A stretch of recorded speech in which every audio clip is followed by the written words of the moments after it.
বিসমিল্লাহির রহমানির রহিম। আসসালামু আলাইকুম আমার আপুরা ভাইয়ারা, সবাই কেমন আছেন? আশা করছি সবাই অনেক ভালো আছেন, আমরাও অনেক ভালো আছি। আমরাও চলে এলাম আপনাদের সঙ্গে একটা নতুন ব্লগ শেয়ার ভিডিও করতে। আজকের ব্লগে থাকছে আমরা রাতে কি ডিনার করছি, স্পেশাল একটা ডিনার করব এবং সেটা আপনাদের সঙ্গে শেয়ার করব। আমি জানি আমাদের কুষ্টিয়ার মানুষেরা তো অনেক পছন্দ করেনি এবং আমাদের বাংলাদেশের প্রত্যেকটা মানুষই এই খাবার অনেক বেশি পছন্দ করেন। আমরা আজকে সেটাই খাবো। তাহলে আমরা চলে যাই, শুরু করি রাতের ডিনার। তাহলে চলেন আমরা দেখি, লেটস গো। আজকে আমাদের বাসায় রান্না হয়েছে আস্ত মসুরের খিচুড়ি, যেটা আমরা আমাদের পরিবারের প্রত্যেকে অনেক বেশি পছন্দ করি। আমি জানি অনেকেই এই ভাতটা অনেক বেশি পছন্দ করে। এটা কিন্তু খিচুড়ি ভাত, মানে হলুদ দিয়ে মশলা দিয়ে তেল দিয়ে রান্না সেটা না।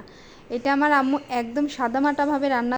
ওয়াও, আস্ত মসুরের খিচুড়ি এই বছরের প্রথম আমরা খেলাম। এই খিচুড়ির সঙ্গে স্পেশাল ভর্তা, সেটা হচ্ছে শুকনা মরিচ আর পেঁয়াজ, স্বাদ মতো লবণ।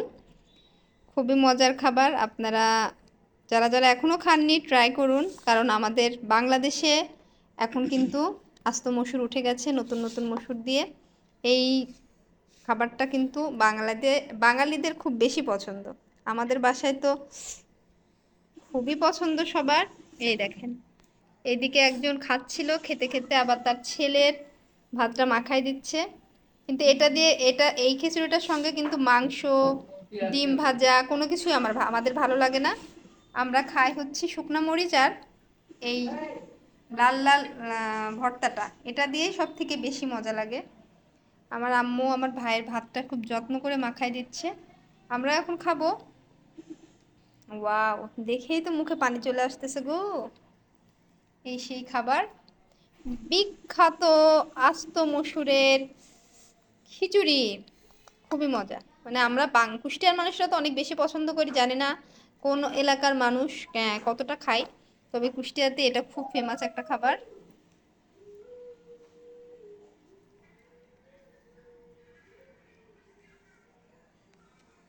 দাঁড়াও,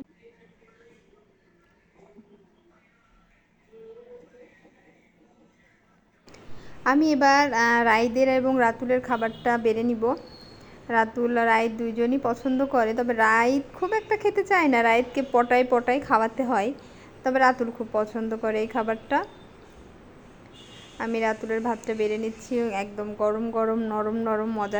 রাতুল রাইদকে খাবার দিতে দিতে খাওয়াইতে খাওয়াইতে খাবার ঠান্ডা হয়ে যাবে, আমি আর মজা করে খেতে পারবো। আমাদের খাবার রেডি। এখানে রাতুলের খাবারটাও খুব সুন্দরভাবে মাখিয়ে দিয়েছি। এটা আমাদের সবারই অনেক বেশি পছন্দ। আমার অবশ্য খাইতে একটু লেট হবে, কারণ আমি রাইত বাবুকে খাওয়াবো, তারপর আমি নিজে খাবো।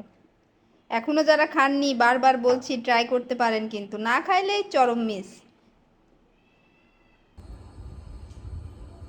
আমরা রাইতকেও এই খাবারটা খাওয়াচ্ছি এবং রাইত অনেক মজা করে খাবারটা খাচ্ছে। তাহলে রাইত বলো একটু কেমন লাগছে, সবাইকে বলো। আমার খুবই মজা লাগছে খাবারটা। এই খাবারটা এতটাই মজার, সঙ্গে মাছ মাংস কোনো কিছুই লাগে না। এই ভাতটা মানে এটার সাথে এটাই পারফেক্ট, কোনো কিছু কম্পেয়ার করা যাবে না। আজকের ব্লগটা এখানেই শেষ করছি। সবাই ভালো থাকবেন, সুস্থ থাকবেন, এবং যারা যারা আমার ভিডিওটি দেখেছেন যদি ভালো লেগে থাকে তাহলে অবশ্যই লাইক করবেন, কমেন্ট করবেন। আর যারা ইউটিউব চ্যানেল থেকে নতুন দেখছেন অবশ্যই আমার চ্যানেলটি সাবস্ক্রাইব করবেন। আজকে সবাই ভালো থাকবেন। এখানেই আজকে সবার কাছ থেকে বিদায় নিচ্ছি। আল্লাহ হাফেজ।